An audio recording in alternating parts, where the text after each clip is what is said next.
the Comedy Store. Because I was reading, and it said like you begged to be on stage. What was that process really like? Like, because you said you were sleeping in your car. Like, were you just going up to the manager or whatever? Like, please let me get on. Please let me get on. Because I'm guessing there's obviously got to be more details into like that story and you getting on stage. Let me tell you, go back to 1975 in America. Now, you guys can't go back to that. But Great year. In 1975 in America, wherever you went in America, people say, what do you do for a living? You say, I'm a stand-up comedian. The next question out of their mouth was, oh, yeah? You ever been on Johnny Carson? If you hadn't been on Johnny Carson, in the eyes of America, you just weren't a comedian. It was the show to do. One appearance on that show, Freddie Prinze got a sitcom the next day. One appearance, his whole life changed.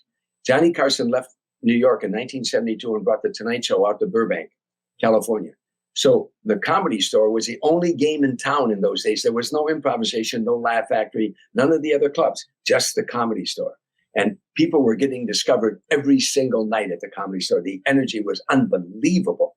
I mean, the talent coordinators were coming, from all over, because comedy became the rock and roll of the 70s, So to get onto the Comedy Store was very, very important. If Mitzi Shore didn't like you, it was back to Toledo, pal. It was back to Harvey on the line. I mean, because there was no other game in town. So you had to get on there to get to the audition for the Comedy Store was almost as tense as the first appearance on The Tonight Show, So I would go there every night. You could sign up, you'd wait. I'd go there and mostly Monday nights in those days, but I would go there every night and just trying to get on. After about a month, I finally got on one night and I had to do like 5 to 7 minutes in front of Mitzi. And fortunately, I got over. And when I came off, she said, well, I can see you have some stage presence and you've been around. We'll find a spot for you. And then I said to her, because I had started the first comedy club in Chicago, a place called Le Pub. There were no comedy clubs in Chicago. And I convinced an owner there of a nightclub, a restaurant, could we start a comedy room there? So I had MC'd there. So I said to her, I could also MC if you need an MC. She said, well, yeah, well, that's something. Because a lot of guys didn't want to MC, but I knew that I could, you could get up, open, do a few jokes, do your little set, then you could bring up the other acts. But each act you dismissed, you can do maybe another joke while you set up the next act.